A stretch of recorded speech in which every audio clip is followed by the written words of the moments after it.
They called her a beast, a curse wrapped in red fur and amber fire, until she looked at me, trembling, asking why I hadn't turned away. Thanks for tuning in. Before we dive into today's story, consider subscribing. It's the best way to make sure you never miss the next adventure. On the fractured frontier of the Orion Rim, settlements clung to survival between trade routes and wilderness. Among them was Ellisar, a mining colony half carved into stone canyons.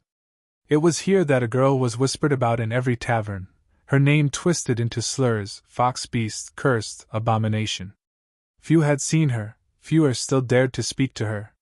Yet when I found her bloodied in the dust of the canyon road, I knew the stories were lies. The canyon winds howled, pulling grit across my visor as I adjusted the plasma torch on my hip. Ellisar was home now, though home was generous. A mining outpost run by bickering guilds, its streets filled with weary workers and opportunists like me, freelancers, scrappers, those who made a living on salvage and repair. The stories about her had reached me long before I saw her. A beast woman with vulpine ears and a tail, born of genetic tampering, or so the rumors went. Don't look her in the eyes, one miner muttered at the cantina. They say she can curse you. Another swore she'd mauled a man to death with claws. Most dismissed her existence outright, chalking it up to drunken tales. I didn't believe them. Or maybe I didn't want to.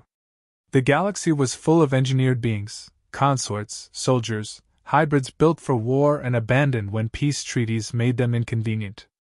I'd seen too many discarded lives to take the miner's words at face value. That night I found her. The mob had cornered her outside the north gate, where canyon dust gathered in drifts. Torches glowed, the miners' voices sharp with fear and drink. I slipped into the shadows, drawn by the noise. And then I saw her. She was no beast. She was a girl, red fur streaked across her ears and tail, her frame trembling, eyes like molten amber catching the firelight. Blood smeared her cheek where someone had struck her. She held her arms close, not striking back, not even speaking. "Drive her out!" one shouted. "She's a curse on the mines!" Another bellowed. Her gaze flicked between them, wide with panic, until it landed on me. In that heartbeat, I saw it, not malice, not the hunger of a beast. Just fear, raw and desperate. And I stepped forward. "That's enough," I said, voice carrying over the crowd. The miners turned, surprised. No one ever spoke for her. I moved through them, not fast, not slow, letting my hand rest near the torch on my belt. I wasn't here for a fight, but I'd give one if they forced it. She flinched as I approached, her breath coming in shallow gasps. I kept my hands open, palms forward. "You don't need to be afraid," I said quietly, only for her ears. The crowd jeered. "What, you siding with the beast? She'll rip your throat out in your sleep." I ignored them. My eyes stayed on hers. Slowly I offered her my hand. Her lips parted, trembling as if she wanted to speak but couldn't. And then, hesitantly, painfully, her fingers brushed mine. The mob roared, anger spitting from their throats, but I felt her hand tighten, clutching mine like a lifeline. And in that moment I knew the stories were wrong. She wasn't a curse. She wasn't a beast. She was someone who had been shunned so deeply that even kindness felt like salvation. "Come on," I whispered, guiding her past the torches, past the glares and spitting curses. "You're safe with me." We walked into the canyon night together, her hand trembling in mine, the miners' voices fading behind us. That was the night the galaxy changed. Not because of me, but because I chose not to turn away. We didn't speak much that first night. She followed me through the canyon paths, her bare feet silent on the grit while I led her toward my workshop at the edge of Ellisar.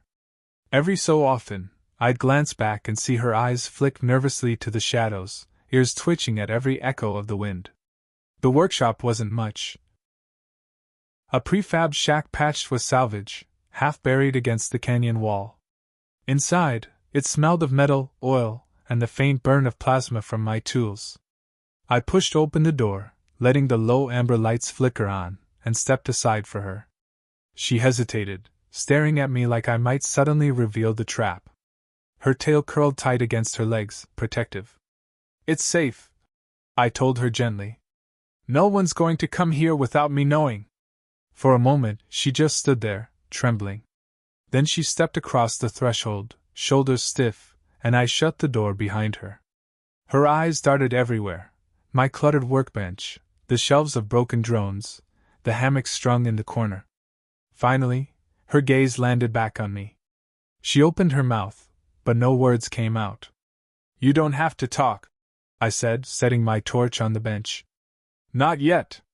That seemed to ease something in her. She slid to the floor by the wall, curling her knees up, her tail wrapped around her like a shield. I brought her a flask of water and some ration bars. She sniffed at them, suspicious at first, before hunger broke her hesitation. She ate like someone who hadn't had a steady meal in days. When she finished, she wiped at her mouth with the back of her hand, ears tilted back as if expecting me to scold her. Instead, I crouched down across from her. "What's your name?" I asked softly. She froze. Her lips parted, but she shook her head, fur brushing across her cheeks as if she couldn't bring herself to speak it aloud. "That's all right," I said after a moment. "You don't have to tell me. I'll wait." Her amber eyes flicked up to mine, wide and searching. And then, for the briefest second, I saw something crack through the fear. A flicker of gratitude. Days passed. She didn't leave the workshop, not even when I offered. I suspected she was afraid the miners would be waiting. I didn't push her. Instead, I kept working, scrapping old drones, repairing mining gear. And let her exist in the same space. Slowly, she began to trust. She'd watch me while I worked, her ears twitching whenever sparks flew from the torch. At first, she'd retreat into herself when I caught her staring. But gradually, she stopped looking away. One evening, I left a small trinket on the workbench, a brass gear polished until it gleamed, strung on a cord. A nothing gift, really, but something to say I saw her. The next morning, it was gone. And later, I noticed it hanging around her neck, hidden partly beneath her fur. I didn't mention it. It was on the fourth night she finally spoke. Her voice was a whisper, rasped from disuse. "Why?" I set down the tool I was holding, turning toward her. "Why what?" Her ears pinned back, her tail twitching nervously. "Why did you help?" The question cut through the silence heavier than any blade. She looked at me like she was bracing for cruelty, for the truth to finally come crashing down. I answered simply. "Because you needed it." Because no one deserves to be treated like that. Her eyes shimmered, her hands curling into fists against her knees. She shook her head. "They're right. I'm not like you. I'm not human." "No," I said, firm but calm. "You're not. And that's not a bad thing." She blinked at me, confusion flickering across her face like I'd spoken a language she'd never heard before. Her voice cracked as she whispered, "Then what am I?" I held her gaze steady. "You're someone worth protecting." Her breath hitched, and she looked away, pressing her hand against the small brass gear at her neck. And though she didn't say it, I saw it in her trembling shoulders. My kindness was breaking through walls she thought would never fall. Trust came in small pieces. Not with declarations or promises, but with the quiet, ordinary things that made up life in Ellisar. I'd wake in the morning to find she tidied the workshop, sweeping the grit from the floor with her tail or stacking scrap into neater piles. Once, she even repaired a cracked drone casing with surprising delicacy, her claws steady as surgical tools. When I asked how she knew to do that, she only shrugged, ears flicking, but her eyes softened when I said, "Looks like I've got a partner in the shop." The word partner seemed to linger with her. Ellisar, meanwhile, noticed. Whispers followed me in the market when I went to trade for supplies. Some miners spat on the ground when I passed, muttering that I'd been tainted by the fox beast. Others just looked at me with pity, like I'd gone mad. One evening, a foreman cornered me outside the cantina. A heavy-set man with coal-blackened hands and a voice rough as gravel. "You're making a mistake," he growled. I adjusted the pack on my shoulder. Am I? She's dangerous. That thing's got blood on her hands. You want to lose your throat in your sleep, keep her under your roof. I met his glare evenly. Funny. I've lived with her days now, and all she's done is sweep floors and fix scrap. His lip curled. You're blind, boy. And blind men don't last long out here. I walked past him without another word. But I felt his eyes burning into my back, and I knew the settlement's patience was running thin. That night she sensed it. She always did. Sitting cross-legged by the workbench, she glanced at me from beneath her lashes, tail twitching uneasily. They hate you now, she murmured. I leaned against the wall, crossing my arms. They've hated me before. Not the first time I've been the outsider. Her ears perked slightly, curious. You. But you're human. I smiled faintly. Being human doesn't mean much when people decide you don't belong. She looked down at her hands for brushing over her knuckles. Then why not send me away? You'd be safe. I pushed off the wall, stepping closer, my voice quiet but firm. Because safety's not worth living in if it means abandoning someone who needs you. Her eyes lifted to mine, uncertain, searching, almost disbelieving. Then she whispered, No one's ever said that, not to me. She turned away quickly, but not before I saw the shimmer in her eyes. It was later, under the canyon stars, when I found her standing outside the workshop. She wore the brass gear still, fingers brushing it absently as she stared into the sky. I stepped beside her, folding my arms, letting the silence stretch. The twin moons bathed her fur in silver, her ears flicking at the night wind. They call me a beast, she said at last, her voice quiet. They think I was made wrong. I don't even know if I have a real name. The only ones I've ever heard were curses. My chest tightened. Then we'll choose one, I said. She blinked, turning toward me. Choose. I nodded. A name that's yours. Not theirs. One that fits who you are, not what they fear. Her lips parted, trembling. She stared at me like I'd offered her a gift too heavy to lift. But what if I don't know who I am? Then we'll figure it out. Together. The night air carried her shaky breath. Slowly she nodded, clutching the gear at her chest. And when she whispered, Maybe call me Lyra, I smiled. Lyra, I said softly, letting the name settle into the stars. That's who you are. Her ears tilted forward, eyes shimmering in the moonlight. And for the first time since I'd met her, she smiled. A small, fragile thing, but real. Lyra. The name settled into my mind as easily as breath, like it had been waiting there for me to speak it aloud. She whispered it to herself sometimes when she thought I wasn't listening, testing the sound as though she wasn't sure she was allowed to keep it. And each time she did, her tail swayed just a little, betraying the tiniest flicker of joy. But joy didn't come without shadows. Life in Ellisar only grew harder. The miners didn't just whisper anymore. They stared openly, muttered curses when I passed, or knocked over tools I left in the market. Once, I returned to my stall to find my parts scattered into the dirt. A warning scrawled in chalk across the wall, Beast Lover. Lyra saw it when I brought supplies home. Her ears flattened, her gaze darting to the floor. I expected her to retreat into silence, but instead she whispered, You should let me go. They'll ruin you. I set the pack down harder than I meant to, making her flinch. Lyra, I said, forcing calm into my voice. I told you before, I won't. Her eyes lifted, a spark of defiance under the fear. You don't understand. I've seen this before. Once they start marking you, it doesn't stop. Not until... She trailed off, voice breaking. Not until what? I pressed.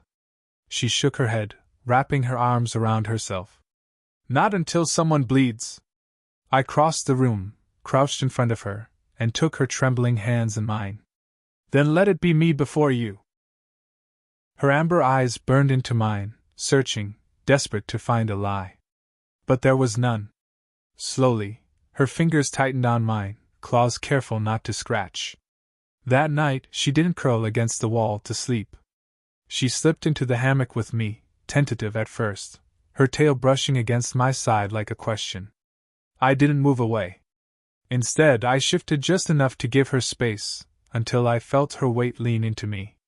Her breath slowed against my chest, and for the first time since I'd met her, she slept without twitching awake at every sound. The days blurred. We worked side by side, me soldering drone cores, her disassembling old servos with deft fingers.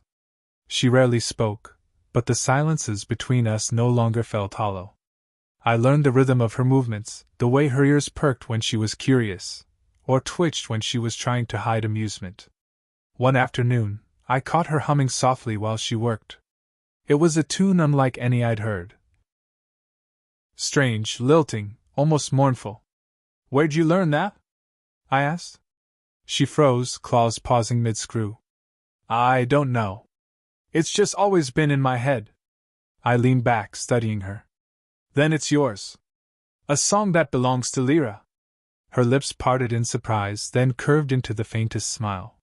She hummed again, louder this time, letting the melody fill the workshop. But Ellisar wasn't going to let us keep our peace. It started with rocks thrown at the workshop door, clattering against the metal at night. Then came the shouts, drunken miners calling her names, daring her to come out and fight. I ignored them, but Lyra's ears always flattened, her tail curled tight as she pressed against the wall until the voices faded. One evening, I stepped outside to find 3 men waiting. Not drunk this time, stone sober, their eyes sharp with purpose. "You've been warned," the biggest said, his hand resting on a pipe slung across his shoulder. "We won't let that beast curse this town any longer. You have 1 day to send her away." I tightened my grip on the torch at my belt. "Or what?" The smallest of them spat into the dirt. "Or you'll both disappear." They left without another word, their threat heavy in the air. When I stepped back inside, Lyra was waiting, eyes wide, hands clenched. "They'll kill you," she whispered. I forced a smile I didn't feel. "Not if we stay smart." But she shook her head, her whole body trembling. "You don't get it. This is how it always ends. They always come for me. And anyone near me gets hurt." Her words tore through me. I wanted to tell her she was wrong, that this time was different, but the truth was, I could see the storm building. Still, I reached for her. "We'll face it. Together." She stared at me, as if trying to believe. Then, with a shuddering breath, she leaned into me, her forehead pressing against my chest. The storm came sooner than I thought. 2 nights later, the workshop was set alight. I woke to the smell of smoke, the crackle of flames licking across the roof. Lyra bolted upright, her ears flat with panic. I grabbed her hand and dragged her through the haze, kicking open the back hatch as fire roared behind us. Outside, the canyon air was cool, but the glow of fire painted the night. Our home, the only safe place she'd known, was being eaten alive. Lyra clutched at me, eyes wide with horror. "They'll never stop," she gasped. "No matter where I go, they'll." "Then we won't let them," I cut in, gripping her shoulders. "We leave Ellisar. Tonight." She shook her head violently, tears streaking down her furred cheeks. "They'll hunt us. They always do."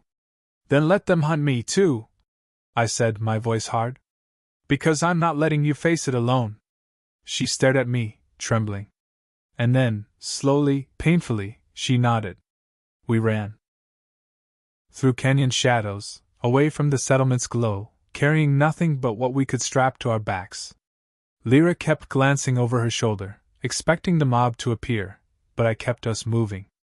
Hours later, when the horizon began to glow with dawn, we collapsed beneath a jagged outcrop of stone. I spread my jacket over her shoulders, her tail curling around it instinctively. For a long time, neither of us spoke. The silence was heavy with exhaustion and smoke. But then, her voice broke through, soft and raw. "No one's ever stayed. Not once. They all leave. Or they die." I turned to her, brushing a strand of red fur from her cheek. "I'm not leaving." Her amber eyes met mine, glistening. Her hand rose, hesitant, and pressed against my chest as though testing if I was real. "You'll regret it," she whispered. I caught her hand, holding it firm. "No. I'll regret nothing." She broke then, not into fear, but into something else. Her body shook as tears spilled freely, and she leaned into me, burying her face against my neck. Her tail coiled around us both, pulling me closer, as if she could anchor herself in that moment. And as the sun rose over the canyon, painting her fur in firelight, I knew the truth. Whatever came next, I had already chosen her. And she, trembling and clinging to me with all the strength she had left, was beginning to choose me too. We didn't make it far before the chase began. By the second day, smoke no longer clung to us alone. The sound of engines echoed down the canyons. Dune bikes, fast and loud, their engines snarling like predators. Lyra's ears caught them before I did. She stiffened mid-step, her tail bristling, eyes snapping wide. "They've come," she whispered. I looked back. Dust plumes rose behind us, growing larger by the second. The miners weren't content with burning us out. They meant to finish what they'd started. "Run," I said, grabbing her hand. We sprinted through the rocky paths, lungs burning, shadows of canyon walls swallowing us. The bikes roared closer, their headlights bouncing off the stone. Voices carried over the wind, shouts, curses, threats. Lyra stumbled, gasping, but I caught her arm and pulled her up. "Just a little further," I urged. The path split ahead, one route broad and open, the other narrow and jagged. Without hesitation, I dragged us into the narrow cut. Rocks tore at my arms as we squeezed through, the bikes skidding behind us, too wide to follow. The riders cursed, their voices echoing against the stone. But I knew it wouldn't stop them. They'd circle around. By dusk, we found shelter in a cavern hollowed by centuries of wind. The air inside was cool, the silence heavy. Lyra collapsed against the wall, her chest heaving, for damp with sweat. Her amber eyes locked on me, burning with panic. "They'll keep coming. They won't stop."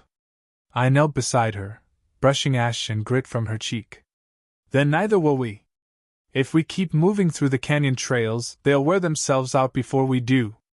Her ears twitched, disbelief flickering. "You think you can outlast an entire town?" "No," I admitted. "But I think I can keep you safe long enough for them to realize they can't break us." She stared at me, lips trembling. "Why? Why fight for me? You could walk away. Save yourself?" I held her gaze steady as stone. "Because I'd rather fight the whole world than abandon you." Her breath caught, and she pressed a trembling hand to her lips, as though my words had struck something too deep to face. For a long moment, we just sat in the cavern's silence, the sound of our ragged breaths filling the void. Then, slowly, she leaned against me, her tail curling around my waist, anchoring me to her. We didn't get long. The next morning, the canyon shook with explosives.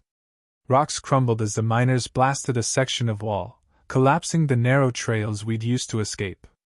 The boom echoed like thunder, and dust rained down into the cavern. Lyra's claws dug into my arm. "They're trapping us," she whispered. I swore under my breath, hauling her to her feet. "Then we fight our way out." Her eyes widened, horrified. "Fight? There are too many." I cut her off, pulling the plasma torch from my belt. The fuel gauge blinked low, but it would be enough. "We don't have to win. We just have to show them we won't bow." The first miner came charging into the cavern mouth, pipe raised. I stepped forward, torch blazing blue, and drove it into the ground between us. The sudden flare of heat and light forced him back, curses spilling from his lips. Behind him, more shadows gathered, 5, 10, maybe more. Their voices filled the canyon, hungry for blood. Lyra pressed against my back, trembling. But when I glanced at her, I saw the fire in her eyes. Fear, yes, but beneath it, something else. Something fierce. "I won't let them take you," she whispered. And I realized she wasn't just afraid for herself anymore. She was afraid for me. The mob surged forward. I tightened my grip on the torch, setting my stance. The cavern walls echoed with the roar of angry men. But beside me, Lyra stepped forward too, her tail lashing, her claws unsheathing with a sound like steel on stone. If they wanted a beast, they'd face one. And they'd face me beside her. The cavern mouth exploded into chaos. They came with pipes, knives, and mining tools sharpened into crude weapons. The first man lunged, and Lyra met him. She moved like the wind through stone, claws flashing in arcs of silver. He went down screaming, his pipe clattering into the dirt. I swung the plasma torch at another, its blue flame searing a streak across his arm. He recoiled, howling, and stumbled back into the others. "Stay behind me!" I shouted. But she didn't. Lyra tore into the mob with a ferocity born of survival. Her tail whipped, knocking a miner off balance. Her claws raked across another's chest, tearing through fabric and flesh. The cavern echoed with their shouts, fear mixing with rage. And yet, even as she fought, her eyes kept flicking to me. Not wild, not mindless, watching, guarding. The miners regrouped at the cavern mouth, muttering curses. One spat blood into the dirt. "You see?" he bellowed. "The beast is dangerous. Look what she did. She defended herself." I shot back, chest heaving, torch raised. "You came here to kill her." But reason meant nothing to men blinded by hate. They surged again, a tide of fury and fear. Lyra snarled, fur bristling, but her body trembled with exhaustion. She wasn't unstoppable, she was burning herself out. I stepped in front of her, torch flaring, forcing two men to hesitate. One slipped past, raising his blade toward her. I didn't think. I drove my shoulder into him, tackling him to the ground. The blade skittered away, clattering against stone. He tried to rise, but I slammed the torch's butt into his jaw, dropping him cold. Lyra stared at me, amber eyes wide. For a heartbeat I saw it, the realization that I wasn't just standing with her. I was bleeding, fighting, becoming hated with her. Her lips parted, trembling. But there was no time for words. More came. Too many. We fell back deeper into the cavern, my arms aching from the weight of the torch, her breath ragged. "They won't stop," she gasped. "They'll keep coming until they break us," I finished grimly. She nodded, eyes glistening. "Then let them try." The cavern walls narrowed into a choke point. I shoved broken rocks into place, forming a barricade. Lyra crouched beside me, her claws coated in blood and dust. We didn't need to say it, this would be where we made our stand. The mob's voices grew louder, echoing through the stone. Then came the leader, the foreman who'd warned me before. His coal-blackened hands gripped a shock baton, humming with energy. "You should have listened, boy," he growled. "Now you'll die with her." He charged. The baton swung in a crackling arc. I raised the torch, sparks flying as the two weapons clashed. The impact rattled my bones, but I held firm. Behind me, Lyra lunged, slashing at another miner who tried to flank us. The foreman shoved hard, forcing me back against the wall. His eyes burned with hate. "She's cursed. She'll destroy everything you touch." I gritted my teeth, pressing back with every ounce of strength. "No. She's the only thing worth saving here." For a moment, shock flickered across his face, just long enough. I twisted, driving the torch against his chest. His scream filled the cavern as the blue flame scorched through fabric. He collapsed, smoke rising from the wound. The mob faltered. Their leader was down, writhing in the dirt. Doubt rippled through them, breaking their fury's edge. Lyra stepped forward, bloodied but unbowed, her claws glinting. Her voice shook the cavern, raw and fierce. "You call me a beast? Look at yourselves. You're the monsters." Her words rang louder than the flames. For the first time, the miners hesitated, not because of claws or torchlight, but because they were forced to see themselves. They broke. One by one, mutters replaced shouts. Fear replaced rage. They dragged the wounded foreman away, retreating into the night. The cavern fell silent. Only our ragged breaths remained. Lyra sagged against the wall, trembling, blood streaked across her fur. I rushed to her side, catching her before she fell. "You're hurt," I murmured, panic rising. She shook her head weakly. "Not bad. You stayed." Her amber eyes locked on mine, shining with something new. Something fragile and burning all at once.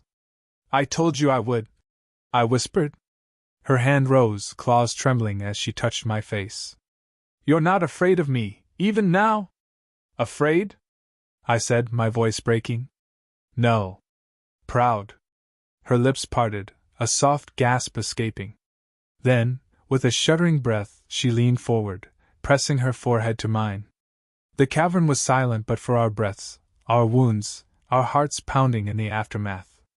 And in that silence, she whispered the truth I think she'd been holding back her whole life. "You've won my heart." The mob's retreat bought us a breath, but no more. Ellisar was too small, too proud. They wouldn't let their defeat stand. I knew they'd come again, not as a drunken rabble this time, but organized, armed, and ready to end it. And when they did, it wouldn't just be the two of us fighting in a cavern. It would be a war for whether she was allowed to exist. We staggered through the night, leaving the cavern behind before they could regroup. Lyra leaned on me, her steps uneven, her fur matted with dust and blood. She refused to let me carry her, though her body shook with exhaustion. "Lyra," I murmured, "we need a plan." Her amber eyes burned in the dim light. "Plans don't matter. They'll never forgive me. Never forgive you either." "Then we'll make them stop coming," I said, jaw tight. She shook her head. "You don't know what they'll do. They'll bring weapons, numbers. You'll die because of me." I gripped her hand, forcing her to meet my eyes. "I'd die without you anyway." She froze, her breath catching, her tail flicking sharply behind her. The fight in her eyes wavered. Because she wanted to believe, but believing was dangerous. By dawn, we reached an abandoned refinery carved into the cliffs. Rusted machinery loomed over us, half-eaten by time. It was a ruin, but it was shelter. Inside I scavenged what I could, old power cells, heavy piping, scraps of wiring. I'd built tools out of worse. Lyra watched, silent at first, then joined in, hauling steel, sharpening shards of metal into makeshift blades. Every so often, our eyes met across the clutter, unspoken words passing between us. She wasn't just preparing to fight. She was preparing to fight with me. That night, as we worked by lantern light, she broke the silence. "I used to dream of this," she whispered. I looked up from the wiring. "Dream of what?" Her ears flicked uncertainly. "Of someone standing with me. Just once. Not because they were forced, not because they wanted something. Just because they chose me." I set the tools down, crossing the space between us. "And now?" Her tail curled around her legs, her eyes shimmering. "Now I don't know what to do with it. Part of me still waits for you to walk away." I reached out, brushing a strand of red fur from her cheek. "Then stop waiting. I'm not leaving." Her breath trembled, and she leaned into my touch, closing her eyes. For a moment, the world outside didn't exist, only her warmth, her fragility, her fierce heart. The miners came at dawn 2 days later. Engines growled outside the refinery, headlights cutting through the dust. Dozens of them this time, armed with rifles, batons, and mining explosives. At their head stood the foreman, his chest bound in charred bandages, his eyes burning with hate. "Come out!" he bellowed. His voice echoed through the canyon. "Hand over the beast, and we'll let you live. Refuse, and we burn you both where you stand." Lyra's hand tightened on my arm. Her claws pricked my sleeve, but I didn't flinch. "They'll kill you," she whispered. "They'll have to try," I said. We made our stand. The refinery roared to life with traps we'd prepared, makeshift charges set into rusted pipes, drones I'd pieced together buzzing to life with sparks of energy. The miners surged in, shouting, firing shots that pinged off metal beams. The first charge detonated, shaking the ground and scattering the front line.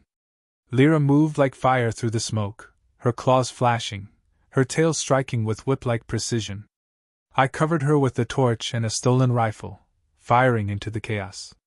The refinery became a battlefield of shadows and steel. Sparks lit the air, screams echoed against rusted walls. We fought side by side, every movement in sync. But the miners kept coming. For every one we dropped, 2 more pushed forward. In the heart of the battle, the foreman came for us again. His bandages were stained, his face twisted with hate. He carried not a baton this time, but a mining saw, its teeth whirring with deadly hunger. "You'll regret ever siding with that abomination," he roared. He swung the saw, sparks spraying as it ripped across a steel beam. I dodged, dragging Lyra with me. The noise shook the refinery, drowning out even the screams of battle. Lyra snarled, leaping forward, her claws raking across his arm. Blood sprayed, but he didn't falter. He slammed the saw against the floor, sending shards of rock flying. I lunged, torch blazing, but he caught me with a brutal kick, sending me sprawling. The torch skittered away. "Human fool!" he spat, raising the saw. "You'll die for her!" The blade screamed down. But Lyra was faster. She threw herself between us, claws catching the saw, her body straining as sparks flew. Her amber eyes blazed, her voice raw with fury. "You will not touch him!" With a cry that tore from the depths of her soul, she twisted, ripping the saw from his grasp and hurling it aside. Her claws sank into his chest, driving him back. He gasped, choking, as her strength poured into the strike. Then he collapsed, lifeless, the bandages stained darker still. The mob froze. Their leader was gone. Their hate faltered. Some dropped their weapons, others turned and fled into the canyon. The refinery echoed with silence, broken only by the crackle of fires and our ragged breaths. Lyra stood trembling, blood on her claws, her chest heaving. She turned to me, eyes wide, not with triumph, but with fear. I killed him!" she whispered, voice breaking. I rose, catching her shaking hands in mine. "You saved us!" Her tears spilled freely now, streaking through the dust on her cheeks. "They'll never stop hating me. Even now, even after this." I pulled her into my arms, holding her against me as her tail coiled around us both. "Then let them hate. Let the whole galaxy curse your name. I'll still be here. Always." Her body shook with sobs, her claws clutching at me like I was the only solid thing in a crumbling world. And maybe I was. But as the dawn broke over the canyon, painting her fur in golden fire, I knew something had changed. She wasn't just surviving anymore. She wasn't just shunned or hunted. She was loved. And no mob, no town, no hate could take that from her now. The refinery lay silent in the days after, smoke drifting from twisted beams and shattered machines. The miners had scattered, too broken and leaderless to regroup, but the weight of what had happened lingered in every shadow. Lyra sat on the edge of a rusted platform, her legs drawn up, her tail wrapped around them. She stared at her claws as though they were foreign things, the memory of what she'd done still burning in her eyes. I came to her quietly, sitting at her side. The wind howled through broken girders above, carrying the scent of metal and dust. "They'll never forgive me," she whispered. "Maybe not," I admitted. "But forgiveness isn't what you need." She looked at me then, amber eyes shimmering. "Then what do I need?" I reached for her hand, holding it gently despite the sharpness of her claws. "A chance to live. To choose who you are, not who they say you are." Her lips parted, trembling. She looked down at our joined hands, then leaned against me, resting her head on my shoulder. For once, she didn't argue. We buried the foreman on the canyon ridge. Not for his sake, but because leaving him to rot would only poison what little peace remained. Lyra dug with silent determination, her claws tearing into the earth with grim finality. When it was done, we stood over the crude cairn of stones. Lyra's voice was low, raw. "He hated me. But he believed he was right." I nodded. Hate always thinks it's right. She closed her eyes, gripping the gear necklace at her throat. Then I'll prove him wrong. I'll live. Even if it means carrying the weight of what I've done. Her words struck me with quiet power. She wasn't running anymore. The settlement of Ellisar never came for us again. Maybe they feared Lyra now, or maybe they simply chose to forget. The canyon swallowed rumors like sand, scattering them into echoes. But we didn't stay. The refinery couldn't be a home, and neither could Ellisar. Together, we walked farther into the frontier, into the dust and starlight, leaving behind everything we'd known. It wasn't easy. We scavenged food where we could, bartered with wary traders who eyed Lyra with suspicion.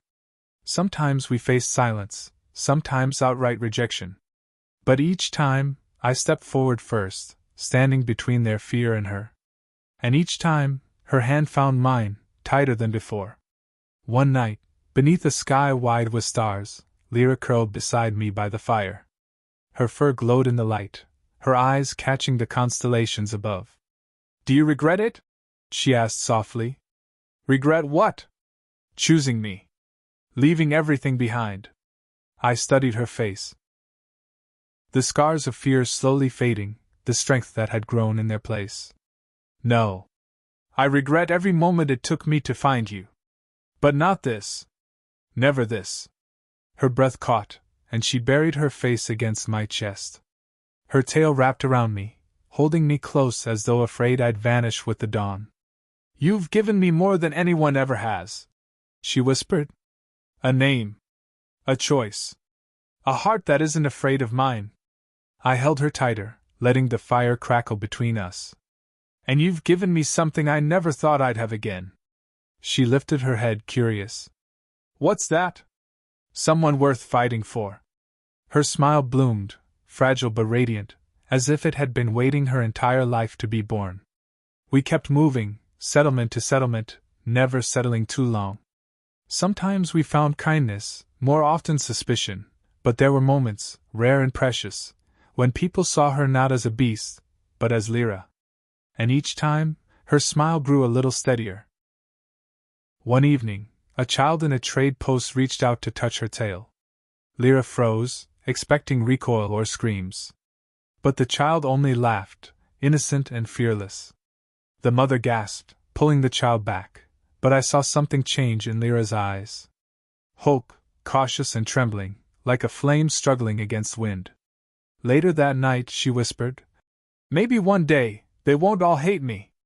I kissed her hand. "One day they'll know you like I do." Months passed.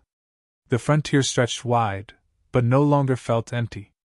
Not with her beside me. There were nights of fear, yes. Nights we lay awake, listening for footsteps in the dark. But there were also nights of laughter, her laughter, low and uncertain at first, then freer as the walls around her heart crumbled. And with every dawn, I saw her grow, not into the beast they feared, but into the woman she had always been, hidden beneath their scorn. Years later, when people asked about us, stories had already begun to spread. Some called her a fox beast still, but others whispered of a woman who had fought a mob and lived, who carried scars yet walked proudly beside the man who refused to abandon her. Legends grow in strange ways on the frontier. And ours, it seemed, was becoming one of them. On a quiet night, watching the stars from a canyon ridge, Lyra curled against me and whispered words that silenced every doubt I'd ever carried. "They shunned me. Hated me. Tried to destroy me. But you chose me. And that choice is the only thing that's ever made me feel alive." Her amber eyes burned into mine, no longer with fear, but with fierce, unshakable love. And as the wind carried her words into the endless sky, I knew the truth would outlive us both. I had shown her kindness, and she had given me her heart. That was our victory. That was humanity. That was love. Reaching this point means you're a true fan of these tales. Comment below with your state or country.